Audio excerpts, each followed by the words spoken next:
أعوذ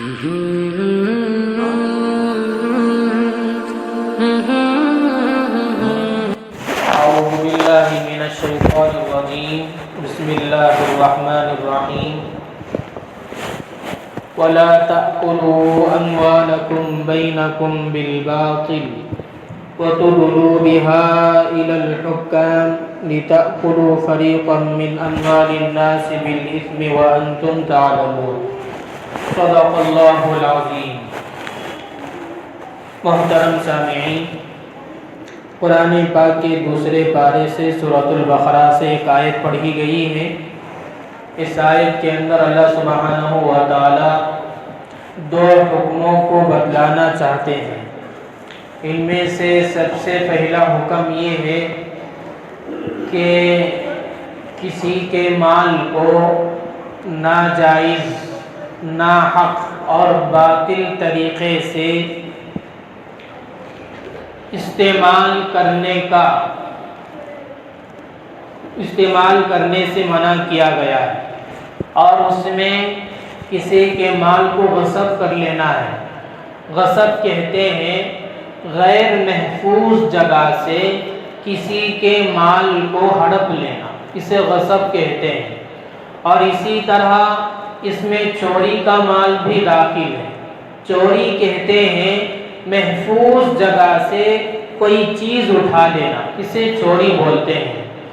اور اسی طرح کسی کا مال ظلماً جبراً، ظلم و زبردستی کر کے ہوئے کسی کا مال حاصل کر لینا، یہ بھی حرام ہے۔ اور اسی طرح سود، قمار، رشوت اور وہ تمام معاملات فاسدہ جو جن چیزوں سے شریعت نے منع کیا ہے، وہ تمام چیزیں، وہ تمام معاملات اس میں داخل ہیں۔ جیسے جہیز کا مال لینا، چونکہ دینے والا ظاہری طور پر خوشی سے دے رہا ہوگا، لیکن اندر اندر سے اس کا دل جلا ہوا ہوتا ہے، تو جہیز کا مال بھی حرام ہے، یہ حکم۔ اور دوسرا حکم ہے جھوٹے مقدمات بنانا، جھوٹی گواہی دینا، جھوٹی قسم کھانا، جھوٹی گواہی دینا اور دلوانا۔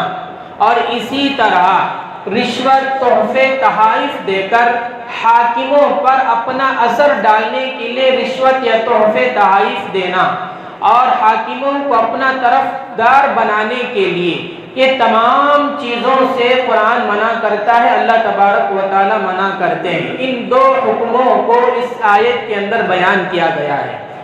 چونکہ رسول اللہ صلی اللہ علیہ وسلم نے ارشاد فرمایا، میں ایک انسان ہوں، حضرات صحابہ کرام سے فرمایا، میں ایک انسان ہوں اور تم اپنے مقدمات میرے پاس لاتے ہو، پیش کرتے ہو، اور مقدمات پیش کرنے والوں میں ایک ایسا شخص بھی ہوگا اور ہو سکتا ہے جو اپنی بات، اپنے حق میں فیصلہ کرانے کے لیے اپنی باتوں کو بڑھا چڑھا کر پیش کرے گا، اور میں اس کی باتوں سے مطمئن ہو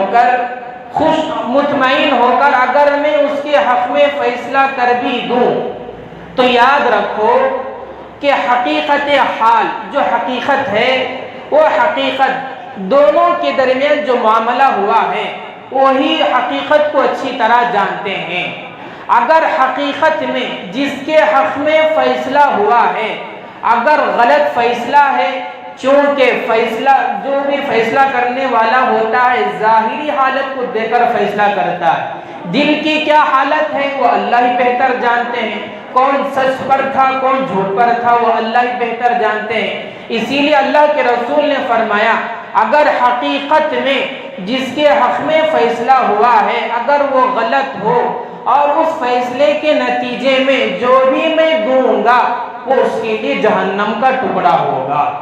تو حضور صلی اللہ علیہ وسلم نے اس ارشاد میں اپنی امت کو یہ واضح کر کے بتلا دیا، اگر کوئی حاکم یا امام یا کوئی قاضی کسی مغالطے کی وجہ سے، غلط فہمی کی وجہ سے کوئی فیصلہ کر دے اور ایک کا حق دوسرے کے پاس ناجائز طور پر جا رہا ہو عدالتی فیصلے کی وجہ سے، تو اس فیصلے کی وجہ سے جس کے لیے وہ مال حرام تھا اس کے لیے حلال نہیں ہو جائے گا، اور جس کے لیے حلال تھا اس کے لیے حرام نہیں ہو جائے گا، چونکہ حاکم نے، قاضی نے ایک غلط فہمی میں مبتلا ہو کر فیصلہ کر دیا تھا، ظاہری حالت کو دیکھ کر فیصلہ کر دیا تھا۔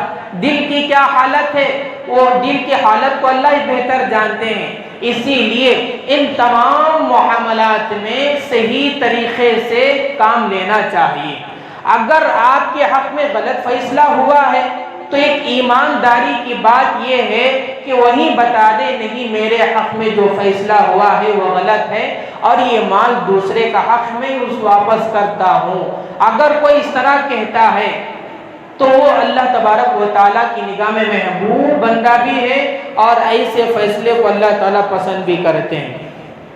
اور بھی باتیں انشاءاللہ اس کو کل بتاؤں گا چونکہ وقت ہو چکا ہے۔ ترجمہ دیکھ لیں۔ وَلَا تَأْكُلُوا أَمْوَالَكُمْ بَيْنَكُمْ بِالْبَاطِلِ وَتُدْلُوا بِهَا إِلَى الْحُكَّامِ لِتَأْكُلُوا فَرِيقًا مِّنْ أَمْوَالِ النَّاسِ بِالْإِثْمِ وَأَنْتُمْ تَعْلَمُونَ، اور آپس میں ایک دوسرے کا مال ناحق طریقوں سے نہ کھاؤ۔ وَتُدْلُوا بِهَا إِلَى الْحُكَّامِ، اور نہ ان کا مقدمہ حاکموں کے پاس اس غرض سے لے جاؤ کہ لِتَأْكُلُوا فَرِيقًا مِّنْ أَمْوَالِ النَّاسِ بِالْإِثْمِ وَأَنْتُمْ تَعْلَمُونَ، کہ لوگوں کے مال کا کوئی حصہ جانتے بوجھتے ہڑپ کرنے کا ارادہ کرو۔ اللہ تعالیٰ سے دعا فرمائے اللہ تعالیٰ ہم تمام کو حرام مال استعمال کرنے سے ہم سب کی حفاظت فرمائے، حرام طریقے سے کوئی بھی چیز لینے سے ہم سب کی حفاظت فرمائے۔ سبحان اللہ بحمدہ، سبحانک اللہم وبحمدک، ونشہد ان لا الہ الا انت، نستغفرک ونتوب الیک۔ سبحان ربک رب العزت عما یصفون، وسلام علی المرسلین، والحمد للہ رب العالمین۔